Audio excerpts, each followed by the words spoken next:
What जो sir ने कहा कि जमीयत की ताकत है, जमीन पर वो अपने आदमी खड़ा कर सकता है, ओवैसी साहब जैसे लोग ये बात कह रहे हैं, क्या मेरा सवाल ये है कि क्या देश में वही माहौल सीए एनआरसी वाला बनाने की कोशिश हो रही है आपको वक्फ के बहाने?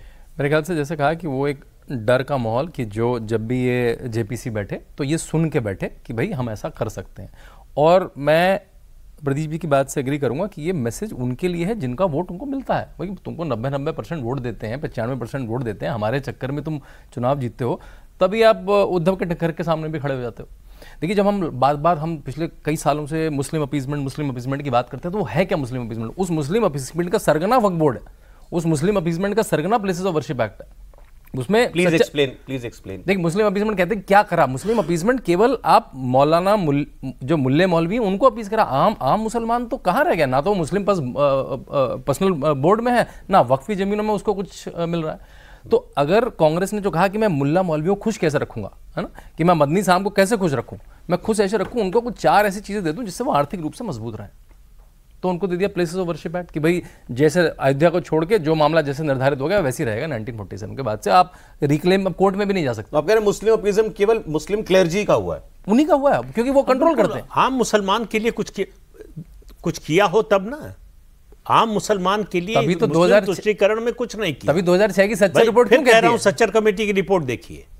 मुसलमानों की ये हालत है, अगर आपने उनका अपीसमेंट किया, उनके लिए किया होता आम मुसलमानों के लिए, तो उनकी स्थिति बेहतर होती। और शाह बानो सौरभ उसका तो और खराब होती गई है, तो इसलिए उनके लिए तो कुछ आपने किया नहीं। लेकिन ये अजीब सा रिश्ता नहीं है, मतलब मोदी मुसलमान के लिए, बीजेपी मुसलमान, आरएसएस मुसलमान, कि तू मेरा दुश्मन है और तू कह रहा है मैं तुझे दवा दे रहा हूं।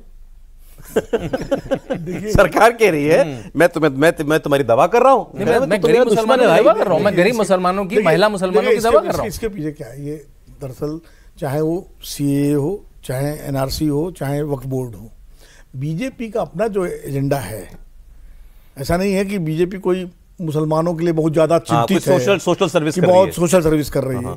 उसका अपना एजेंडा है कि भाई इस पर मुसलमान सड़क पर आएंगे, उनके पीछे समाजवादी पार्टी कांग्रेस भी आएगी, तो जाहिर है हिंदू वोटों का ध्रुवीकरण होगा जो बीच में गड़बड़ा गया है, तो उसको भी तो अब राजनीतिक लाभ लेना है। आप कह रहे हैं मुसलमान वोट उसको नहीं मिलना है। बीजेपी चाहती है कि वक्फ का बिल पर मुद्दा खड़ा हो, बिल्कुल, लोग सड़क पर आए, बिल्कुल। भाई राम मंदिर के मुद्दे पर जब बाबरी मस्जिद की रैलियां निकल रही थी तो लोग सड़क पर आए थे, जो मुसलमानों की रैलियां निकली उससे ध्रुवीकरण हुआ, उसका फायदा बीजेपी को हुआ, उसके पहले तो मुद्दे का फायदा देखना चाहती है। इसका विरोध कौन कौन करता है? बिल्कुल, और वो भी देखे, दुनिया भी देखे, सबसे ज्यादा मुसलमान देखना चाहते हैं कौन हमारे साथ है। मुसलमान तो अपने लिए देखना चाहते हैं। इनका आर्गुमेंट सर, वो आप सहमत है कि नहीं सहमत है? BJP wants this to become an issue, ताकि लोग सड़क पर आए और फिर उनका वोटर देखे कि ये देखो ये क्या हो रहा है। आंशिक तौर पर मैं सहमत हूं। बीजेपी चाहेगी कि ध्रुवीकरण हो तो दोनों तरफ से हो, एक तरफा ना हो। नहीं, वहां तो होगा ही होगा। जो पार्टी अपने आप को मान रही कि मैं निशाने पर हूं, वो तो एकजुट होगा। एक तरफ होगा तो रिएक्शन में दूसरी तरफ होगा, जो कि पिछले कई सालों से नहीं हो रहा है। 24 में नहीं हुआ, 24 में नहीं हुआ, बहुत कोशिश के बाद नहीं, 22 में भी नहीं हुआ। उत्तर प्रदेश में उस तरह का ध्रुवीकरण नहीं हुआ, ऐसा 350 सीटों पर भी नहीं हुआ। नहीं, 22 की बात कर रहा हूं। नहीं, वही मैं उसकी बात कर रहा हूं, वो ये 270 सीटें आई ना बीजेपी और एलायंस की, यूपी की। हाँ, तो उसके कह रहे हैं मतलब इतनी सीटें आई थी उस वक्त, पोलराइजेशन नहीं था। नहीं, यूपी में नहीं, पोलराइजेशन नहीं था।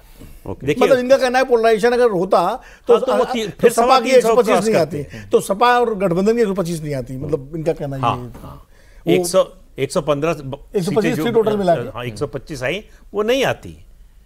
दूसरी बात यह है कि आप देखिए कब इस तरह के कदम उठाए। 17 में था वो तो, जब मुस्लिम वोट कांग्रेस से हटने लगा है। 1967 में पहली बार जब समाजवादी, पुराने सोशलिस्ट, ये समाजवादी पार्टी की बात नहीं कर रहा हूं, वो मजबूत हुए, लोकदल, चौधरी चरण सिंह, मुस्लिम मजलिसे मुशावरात एक संगठन बना, और ये कहा कि हम चुनाव में तय करेंगे कि कौन हमारा हितैषी है, उस कैंडिडेट को आप वोट दीजिए। तो 1967 के चुनाव में उन्होंने आजमाया इसको, लेकिन सफल नहीं हुआ वो। उसके बाद जो है 1977 में आपको मालूम है क्या हुआ, मुसलमान शिफ्ट हो गया जनता पार्टी की तरफ।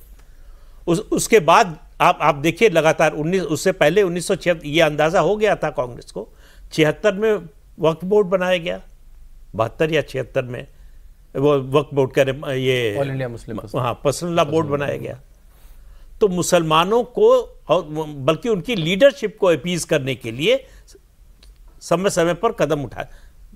6 दिसंबर 1992 के बाद 1995 में जो है संशोधन किया गया वक्फ एक्ट में, बड़ा संशोधन। और 2013 में जब बड़ा खतरा लग रहा था, कांग्रेस को लग रहा था कि माहौल इतना ज्यादा खिलाफ है, अगर मुस्लिम पोलराइज हो जाए हमारे पक्ष में तो हमारे लिए थोड़ा आसानी हो जाएगी।